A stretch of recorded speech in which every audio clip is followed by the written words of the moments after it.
कि आज हम देखेंगे परिमेय संख्याओं के बारे में। ठीक है, तो ये परिमेय संख्याएं आप लोगों के लिए एकदम अनजान है।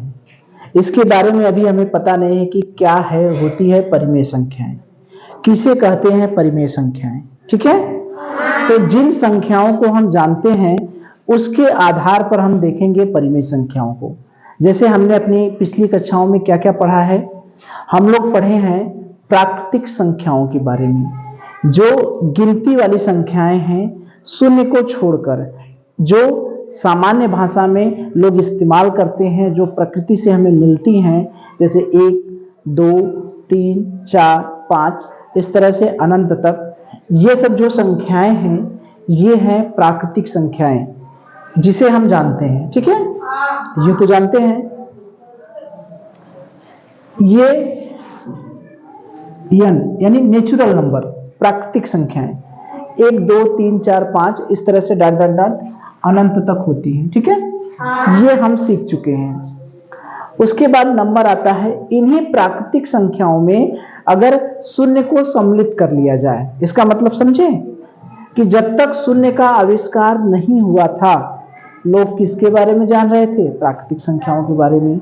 लेकिन शून्य की अवधारणा हो गई, शून्य की खोज हो गई, तो लोगों ने ये देखा कि एक ऐसी संख्या है जो 1 से पहले भी आती है, जिसे शून्य कहते हैं। तो शून्य की अवधारणा की जब खोज हो गई, तो जब इन प्राकृतिक संख्याओं में जीरो को सम्मिलित कर लिया गया, यानी प्राकृतिक संख्याओं में जीरो को क्या किया गया, मिला लिया गया, तो उन्हें कहने लगे हम लोग पूर्ण संख्याएं, होल नंबर। क्या कहने लगे, होल नंबर, जिसे W से कहने लगे होल नंबर।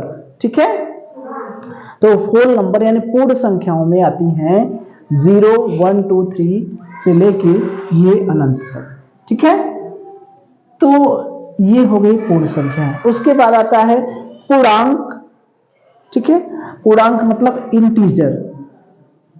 तो पूर्णांक में क्या होती हैं, ये जो प्राकृतिक संख्याएं हैं उनको धनात्मक रूप में लिख दीजिए और इन्हीं प्राकृतिक संख्याओं को ऋणात्मक रूप में लिख दीजिए और जीरो को भी सम्मिलित कर लीजिए। जीरो के आगे प्राकृतिक संख्याओं को प्लस प्लस करके लिख दीजिए। जीरो से पहले उन्हीं प्राकृतिक संख्याओं को माइनस करके लिख दीजिए अनंत तक। वो सभी संख्याएं क्या कहलाएंगी, पूर्णांक। क्या कहलाएंगी, पूर्णांक। पूर्णांक की 2 कैटेगरी हैं। जीरो के आगे जो धन है उन्हें कहते हैं धन पूर्णांक या धनात्मक पूर्णांक, और जीरो से पहले जो ऋणात्मक संख्याएं हैं उन्हें कहते हैं ऋण पूर्णांक। ठीक है, शून्य न तो धन पूर्णांक है न तो ऋण पूर्णांक। याद रखिएगा कि जीरो न तो धन पूर्णांक है न तो ऋण पूर्णांक। ये सभी चीजें हम लोग पीछे पढ़ चुके हैं। ठीक है, इसमें तो कोई डाउट नहीं है। यानी हमने प्राकृतिक संख्याओं के बारे में पढ़ा, पूर्ण संख्याओं के बारे में पढ़ा, पूर्णांक के बारे में पढ़ा, धन पूर्णांक के बारे में पढ़ा, ऋण पूर्णांक के बारे में पढ़ा और शून्य के बारे में पढ़ा। शून्य जो कि न तो धन है न तो ऋण है। अब चलिए हम लोग भिन्न के बारे में बात करें। भिन्न को भी हम लोग पढ़े हैं। भिन्न की अवधारणा कैसे निकल कर आई थी, जब किसी अमरूद या सेब के 4 टुकड़े कर दिए जाए, जब हमें किसी को कई भागों में बांटना होता था। याद करिए, हम लोग सीखे थे, जैसे ये अमरूद हो गया, इसके 4 टुकड़े करने हैं, 4 लोगों में बांटना है। यहीं से तो भिन्न आया था।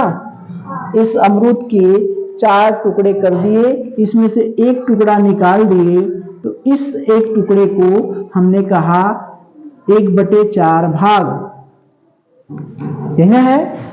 तो भिन्न क्या बताता है, भिन्न यह बताता है कि कौन किसका कितना भाग है, यही बताता है भिन्न।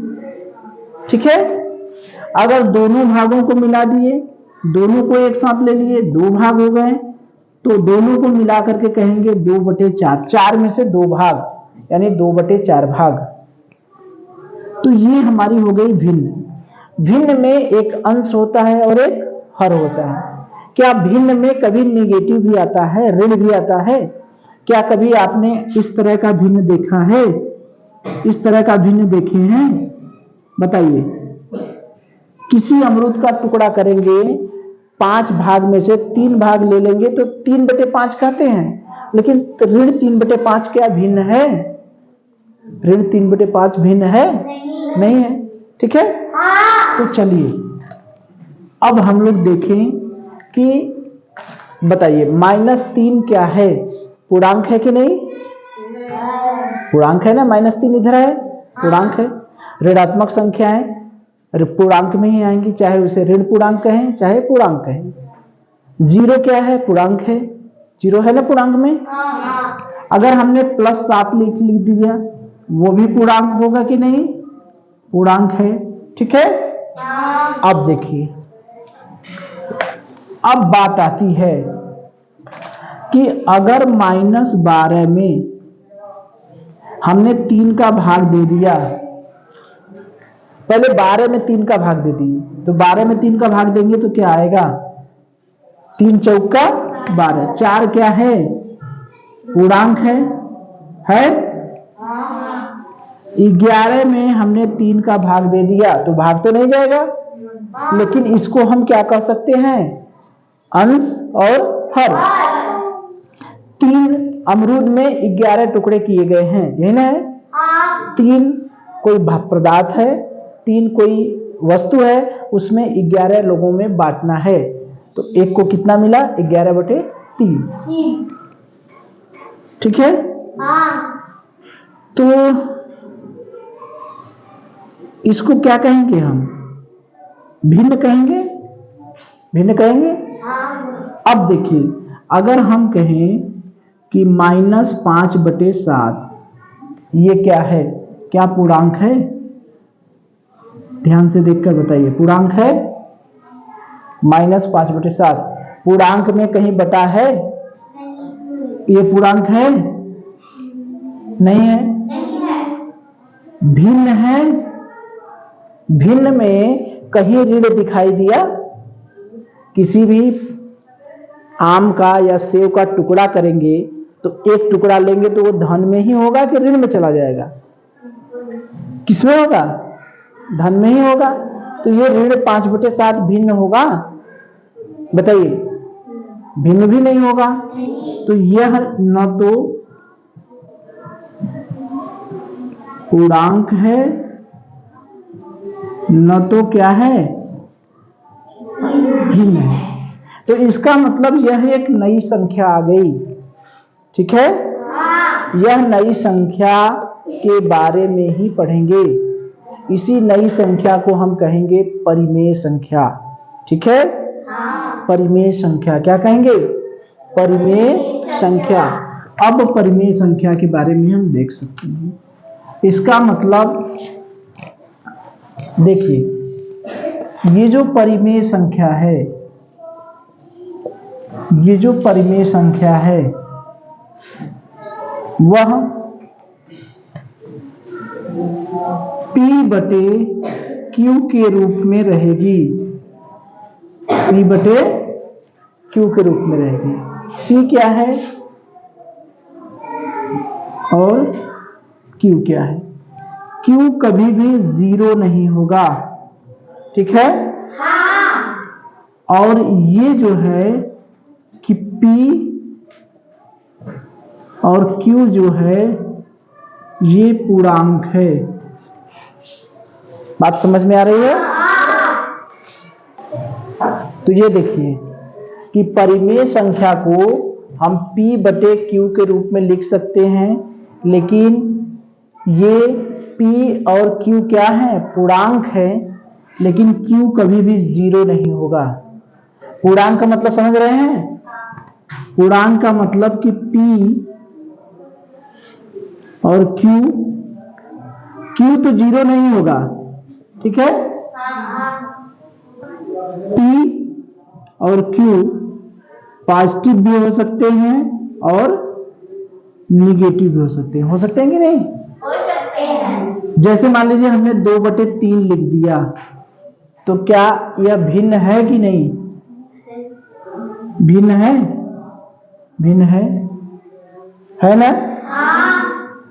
तो क्या यह परिमेय संख्या भी है?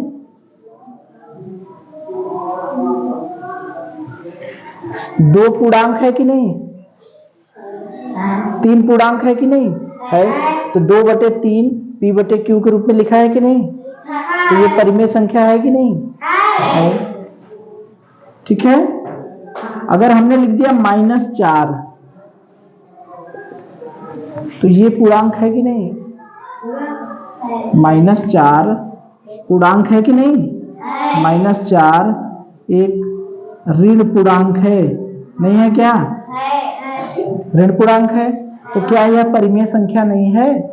-4/4 को हम 4/1 नहीं लिख सकते क्या, यहां पर p का मान क्या हो गया, -4 और q का मान क्या हो गया, 1, तो यह परिमेय संख्या हुई कि नहीं, हुई कि नहीं, परिमेय संख्या हुई। तो इस तरह से हम कई परिमेय संख्या, जैसे 1/2 क्या है, भिन्न है।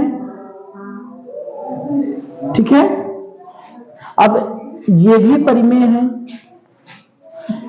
ये क्या है, परिमेय है। ठीक है, ये क्या हो गया, ये परिमेय है। अब इसी से मिलता जुलता 1/2 से हम परिमेय बना सकते हैं कि नहीं। देखिए हमें क्या करना है, q को 0 नहीं करना है, नीचे वाले को 0 नहीं करना है, धन ऋण कर सकते हैं, ऋण 1/2 कर सकते हैं कि नहीं, इसको नई संख्या बन गई ना, 1/2 कर सकते हैं, ऋण 1/2 कर सकते हैं, नहीं कर सकते। ये सभी संख्याएं क्या कहलाएंगी, परिमेय संख्या। क्या कहलाएंगी, परिमेय संख्या। तो परिमेय संख्या के लिए ध्यान देना है कि p/q के रूप में लिखा जाना चाहिए। ठीक है, वो कभी भी q वाला यानी हर वाला जो है 0 नहीं होगा, ये ध्यान रहे कि कभी भी हर वाला 0 नहीं होगा। ठीक है, तो अब हम कुछ परिमेय संख्याएं लिखें, उसको चेक करके बता देंगे कि कौन परिमेय है कौन परिमेय नहीं है, बता देंगे। चलिए तो ये बताइए, देखिए परिमेय संख्याओं में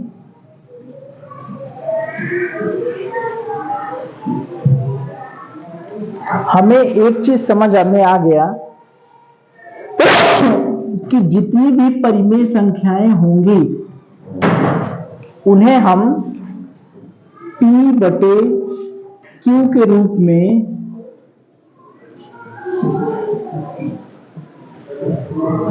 लिख देंगे, लिख सकते हैं ना।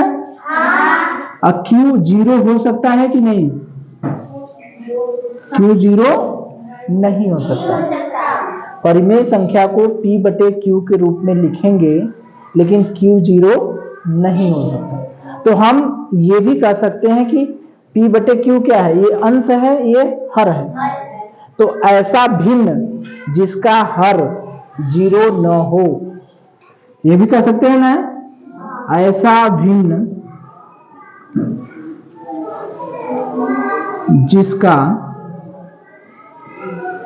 हर 0 न हो, यही होगा ना। तो उन सभी भिन्नों को, जैसे 1/5 परिमेय संख्या होगी कि नहीं, हमें भिन्न में क्या देखना है, केवल हर को देखना है, 0 है कि नहीं। अगर 0 नहीं है तो वो सभी क्या होगी, परिमेय संख्या। क्या होंगी, परिमेय संख्या। तो अब आप लोग बताएंगे कि परिमेय संख्या है या नहीं। 1/5 परिमेय संख्या है या नहीं है। क्या देखना है हमको, इस भिन्न का हर देखना है। वो हर क्या नहीं होना चाहिए, 0।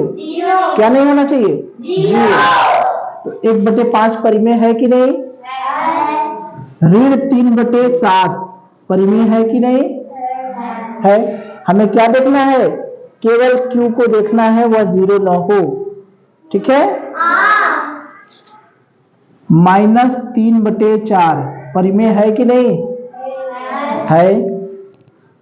-3/-7 परिमेय है कि नहीं है।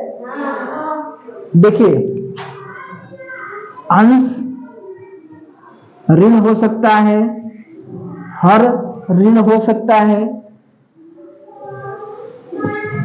अंश हर दोनों ऋण हो सकता है, तब भी परिमेय रहेगी। नहीं होगा क्या? होगा। खाली इसमें देखिए अंश ऋण है, इसमें देखिए हर ऋण है, यहां पर हर ऋण है, यहां पर अंश और हर दोनों ऋण है, तब भी परिमेय है। अब बताइए 0/7 ये परिमेय है कि नहीं? बताइए हाँ या ना। क्या कितने लोग? हाँ कितने लोग? 1 लोग, 2 लोग, 3 लोग, हाँ सभी लोग है। क्यों? क्योंकि ये 0 नहीं ना है। हमने 7/0 लिखते तो ये परिमेय नहीं होता। 7/0 लिखते तो ये नीचे वाला हर 0 हो गया, जबकि क्यों 0 नहीं होना? यह परिमेय नहीं है, यह परिमेय नहीं है। ठीक है। अगर हमने कड़ी में 2 लिख दिया, यह भी परिमेय नहीं है, क्योंकि कड़ी में 2 क्या है? ये भिन्न नहीं है, भिन्न नहीं है, भिन्न है क्या? ये भिन्न नहीं है। तो 0/7 क्या है? परिमेय है कि नहीं? अब बताइए 0 क्या है? हाँ नहीं, पूर्ण संख्या तो है ही। हम ये पूछ रहे हैं कि परिमेय संख्या है या नहीं। 0 परिमेय संख्या है या नहीं? नहीं है।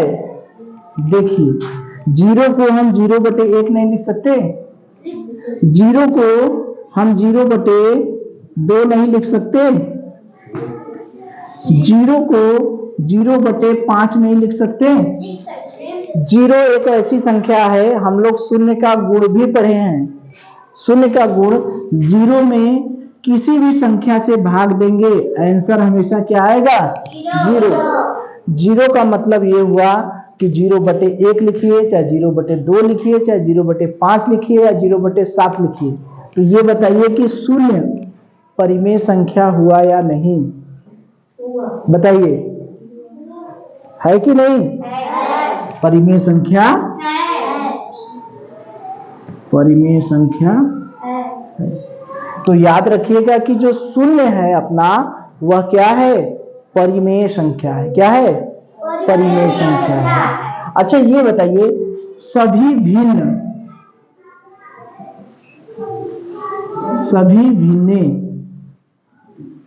परिमेय संख्या होंगी?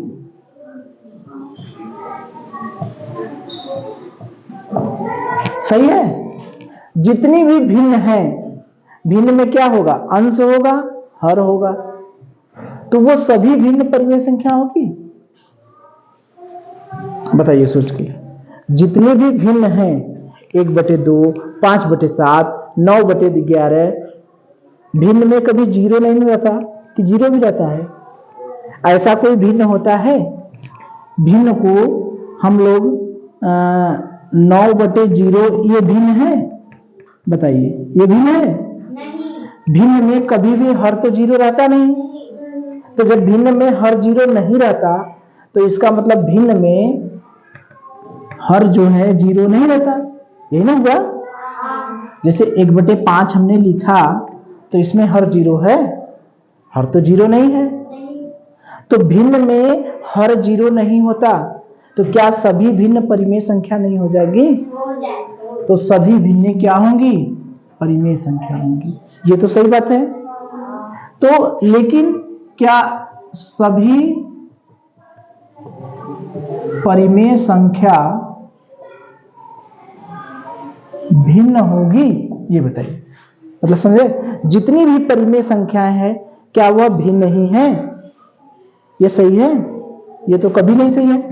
0 परिमेय संख्या है कि नहीं? 0 भिन्न है? बताइए 0 भिन्न नहीं है? तो सभी परिमेय संख्या भिन्न होगी। यह हमारी बात सही है? सही है, गलत है। तो हमने परिमेय संख्याओं के बारे में क्या सीखा? परिमेय संख्याओं के बारे में यह सीखा कि परिमेय संख्या को हम लोग P बटे Q के रूप में लिखते हैं। एक चीज समझ में आया? इसमें Q 0 नहीं होता है। Q is not equal to 0, Q 0 के बराबर नहीं है। एक पहली बात पता चली। और दूसरी बात क्या पता चली कि 0 जो है वह परिमेय संख्या है। ठीक है, 0 भिन्न नहीं है। तो इसका मतलब क्या समझ में आया? जितना भिन्न है वो सभी की सभी भिन्न परिमेय संख्याएं होंगी। ठीक है, लेकिन सभी परिमेय संख्याएं भिन्न होंगी यह बात गलत है। ठीक है, तो ये बताइए 0 परिमेय संख्या है या नहीं? 0 परिमेय संख्या है। 0 भिन्न है या नहीं? नहीं। सभी भिन्न परिमेय संख्याएं होती हैं, यह सही है या गलत? सभी भिन्न परिमेय संख्याएं होती हैं, यह बात सही है या गलत? सही है। अब ध्यान से सुनिए, सभी परिमेय संख्याएं भिन्न होती है, यह बात क्या है? गलत। तो परिमेय संख्या का कुछ आइडिया बना? अभी तक हम लोग प्राकृतिक संख्या के बारे में जान रहे थे, पूर्ण संख्या के बारे में जान रहे थे, पूर्णांक के बारे में जान रहे थे, भिन्न के बारे में जान रहे थे। आज से हम एक नई संख्या के बारे में जान गए। उस संख्या का नाम क्या है? परिमेय संख्या। ठीक है, rational number, rational and irrational number, rational number. तो परिमेय संख्याएं समझ में आया? चलिए चलिए, तो देखिए हम लोग परिमेय संख्याएं यानी रेशनल नंबर्स के बारे में तो हम लोग जान गए। ठीक है, तो हम लोग ये जो संख्याएं दी हैं उससे नई संख्या बना रहे हैं। जो नई संख्याएं बनाएंगे वो संख्याएं कैसी होंगी? परिमेय संख्याएं। ठीक है, वैसे हालांकि ये सभी भी परिमेय संख्याएं, ये भी परिमेय संख्याएं ना? नहीं है क्या? अरे 1/1 परिमेय संख्या नहीं है? है। किसी में Q 0 है, नीचे वाला हर 0 है। 1/2 ये 0 तो है नहीं। हमें किसको देखना रहता है? हर को। हर तो 0 है नहीं इसमें भी 0 नहीं है। इसमें 0 को हम 0/1 भी लिख सकते, नहीं लिख सकते? तो ये सभी परिमेय संख्या हैं। तो इन्हीं परिमेय संख्याओं की सहायता से हमें नई परिमेय संख्याएं बनानी है, इन्हें नई संख्याएं बनानी है। संख्याएं बनाने का मतलब अंक नहीं बदलना है, केवल चिन्ह बदलना है। क्या बदलना है? चिन्ह। तो याद करिए, अभी हमने सीखा कि परिमेय संख्याओं को हम लोग कितने प्रकार से लिख सकते हैं। अंश ऋण कर देंगे तब भी एक बन जाएगा, हर ऋण कर देंगे तब भी एक बन जाएगा, और अंश और हर दोनों ऋण कर देंगे तब पर भी एक बन जाएगा। 3 संख्याएं बन सकती है कि नहीं? पहली संख्या, दूसरी संख्या और तीसरी संख्या। पहली संख्या बनाने के लिए क्या करेंगे? अंश को ऋण कर देंगे। दूसरी संख्या बनाने के लिए हर को ऋण कर देंगे। तीसरी नई संख्या बनाने के लिए अंश और हर दोनों को ऋण करेंगे। तो बनाइए इससे, पहला संख्या बनाने के लिए किसको करेंगे? अंश को, ये 1 बन गया। दूसरा संख्या बनाने के लिए किसको करेंगे? हर को कर दिए ऋण, यहां पर अंश को ऋण कर दिए। देखिए अंश के आगे ऋण लिख दिए, यहां इसके आगे ऋण लिख दिए, हर के आगे। अब तीसरी संख्या बनाने के लिए दोनों के आगे ऋण लिख दिए। हमारी 3 संख्या बन गई कि नहीं? नई संख्या बन गई। तो इन संख्याओं को देखकर आप नई संख्या बना सकते हैं। पहले में क्या करेंगे? अंश को ऋण करेंगे। दूसरे में क्या करेंगे? हर को ऋण करेंगे। तीसरे में क्या करेंगे? अंश और हर दोनों करेंगे। यहां पर बनाइए, पहले क्या होगा? बनाइए ऋण 1/2। दूसरी संख्या बनाइए 1/2। Very good. तीसरी बनाइए ऋण 1/2। ठीक है, वेरी गुड। यहां से बनाइए ऋण 2/3। अंश ऋण, दूसरे में हर ऋण, और तीसरे में अंश और हर दोनों ऋण। जीरो बेचारा अकेला है तो इसको 0/1 कर सकते हैं ना। तो अंश में जीरो को धन कहें चाहे ऋण कहें कोई मतलब तो है नहीं, जीरो को चाहे ऋण जीरो कहें चाहे धन जीरो कहें इसका कोई मतलब नहीं होता, जीरो तो जीरो है। तो अंश में धन ऋण लगाने का कोई मतलब नहीं हुआ हैगा, कोई मतलब नहीं हुआ। कहीं किसी ने देखा है ऋण जीरो? किसी ने यह देखा है ऋण जीरो? कहीं लिखा हुआ देखे हैं? तो ऋण जीरो का कोई मतलब नहीं हुआ। तो इसका मतलब यहां से एक ही संख्या बनेगी 0/1, और एक संख्या बनेगी 0/1। यही हो गया, ठीक है। तो ये हमारी, हमने एक परिमेय संख्या दी गई है, उस परिमेय संख्या से नई परिमेय संख्या हम बना लिए, ठीक है। चलिए देखिए, इतनी चीजें तो हमने पढ़ी कि सभी भिन्न परिमेय संख्याएं होती हैं। अभी हमने देखा है भिन्न का मतलब उसमें q is not equal to 0, जो हर होता है वह 0 नहीं होता। लेकिन वो सभी भिन्न परिमेय संख्या होगी, लेकिन सभी परिमेय संख्या भिन्न नहीं होंगी। क्यों? क्योंकि 0 एक परिमेय संख्या है लेकिन वह भिन्न नहीं। अगर आपको कह दिया जाए कैसे कैसे कहेंगे कि सभी परिमेय संख्या भिन्न नहीं होती, तो क्या उदाहरण देंगे? भैया 0 परिमेय संख्या है लेकिन 0 भिन्न नहीं, ठीक है, कह सकते हैं। 0 परिमेय संख्या है, 0 को न तो धनात्मक कहते हैं न तो ऋणात्मक। 0 0 है, न तो धनात्मक है न तो ऋणात्मक, इसलिए 0 को केवल परिमेय संख्या कहेंगे, धनात्मक परिमेय संख्या नहीं कहेंगे, ऋणात्मक परिमेय संख्या नहीं कहेंगे। कि कहेंगे? जबकि धन 4 को हम कह सकते हैं, धन 4/1 को धनात्मक परिमेय संख्या कह सकते हैं। कह सकते हैं कि नहीं? ऋण 4 को ऋण 4/1 यानी ऋणात्मक परिमेय संख्या कह सकते हैं। कह सकते हैं ऋणात्मक परिमेय संख्या, ठीक है। अब देखिए, हम लोग ये देखेंगे कि आपको कैसे पता चलेगा कि कौन सा भिन्न है और कौन सा परिमेय संख्या है, ठीक है। उसमें से अलग करना होगा। कैसे छांटेंगे कि कौन सा भिन्न है और कौन सा परिमेय संख्या है, ठीक है। चलिए, ठीक है। तो देखिए हम क्या करेंगे, इसमें हम भिन्न और परिमेय संख्याओं को अलग अलग करेंगे, ठीक है।